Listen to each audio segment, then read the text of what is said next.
আসসালামাইকুম, আমি মোহাম্মদ শাহিনুর আসলাম। Android application ডেভেলপমেন্টের তৃতীয় নাম্বার ভিডিওতে আপনাদের সবাইকে স্বাগতম। আজকে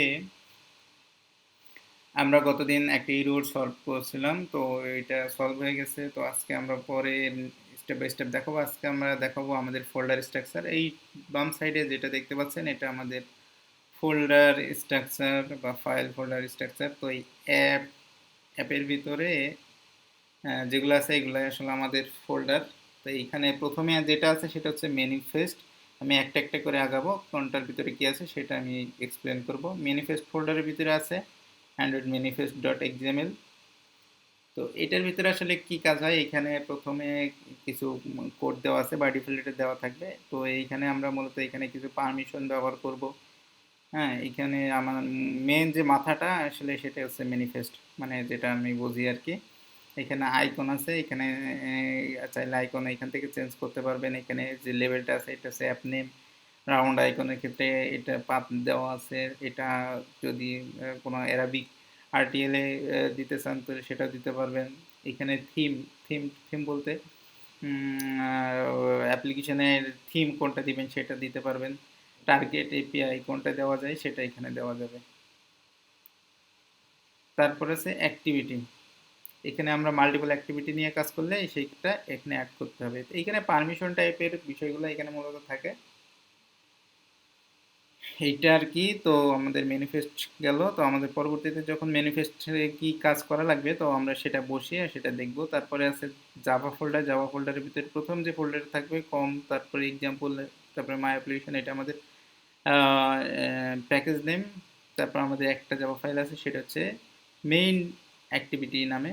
তো এইটার ভিতরে মূলত আমাদের যত ব্যাকএন্ড ফাংশনালিটি আছে সেটা কাজ করব, এবং প্রয়োজন ভেদে আমরা এখান থেকে আরও ফাইল বাড়াবো এবং সেখানে আমরা কাজ করব। তো এটাই আমাদের মেন ব্যাকগ্রাউন্ডে যেটা কাজ করবে এটা। তো পরের দুইটা আমার দরকার নাই, এটা বাই ডিফল্ট ফাইল থাকবে।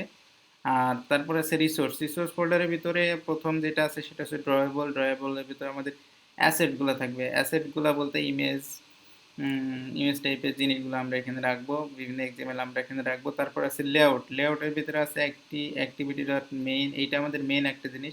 এটা আমাদের ফ্রন্ট এন্ড আর কি। এটা আমাদের ফ্রন্ট এন্ড, যারা ওয়েব অ্যাপ্লিকেশন জানেন তারা বুঝবেন। এটা আমাদের ফ্রন্ট এন্ডে থাকবে, মানে মোবাইলের উপরে যেটা দেখা যাবে। আর ব্যাক এন্ড হচ্ছে মেইন যে জাভাটা, এটা হচ্ছে ব্যাক এন্ডে কাজ করবে। তো এখানে আমরা ডিজাইন টিজাইন করবো এবং পরবর্তী ডাইনামিকের ক্ষেত্রে আমরা এটা ইউজ করব। তো তারপরে হচ্ছে যে মিপ ম্যাপ, এটার ক্ষেত্রে আমাদের আইকনগুলো এটার ভিতরে থাকবে। তারপরে আছে ভ্যালুস। ভ্যালুসের ভিতরে আমরা বিভিন্ন অ্যাট্রিবিউট ব্যবহার করবো, যেমন কালার্স, স্ট্রিংয়ের ভিতরে বিভিন্ন টেক্সট, থিমের ভিতরে আমরা বিভিন্ন ধরনের থিম, নাইট থিম, ডে থিমের জন্য কী হবে, হ্যাঁ, বিভিন্ন কালার টালার নিয়ে বিভিন্ন অ্যাট্রিবিউটের জন্য আমরা এই ভ্যালুসের ভিতরে ফোল্ডারগুলো ইউজ করব। তারপরে এক্সএমএল এর ক্ষেত্রে আমরা বিভিন্ন টাইপের রিসোর্স রাখতে পারি। তো এটা খুবই কম প্রয়োজন হবে।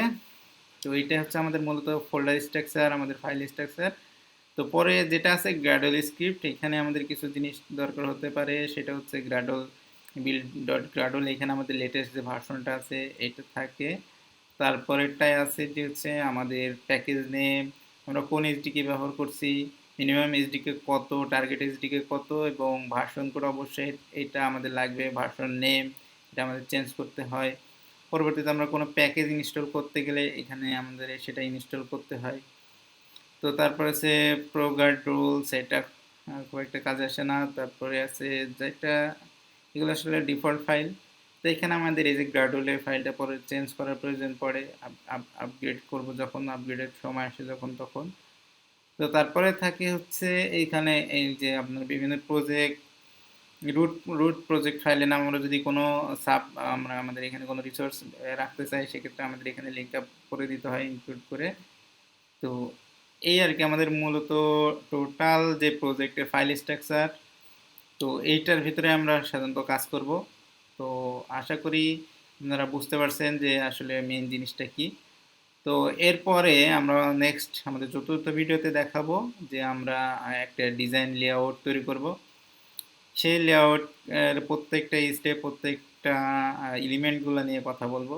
তো এই ভিডিওটা আর আমি লং করতে চাচ্ছি না। তো এইগুলা আপনারা মোটামুটি প্র্যাকটিস করবেন। তো প্র্যাকটিস না করলে আপনারা বুঝতে পারবেন না বা ভুলে যাবেন। তো ইনশাল্লাহ দেখা হবে নেক্সট ভিডিওতে।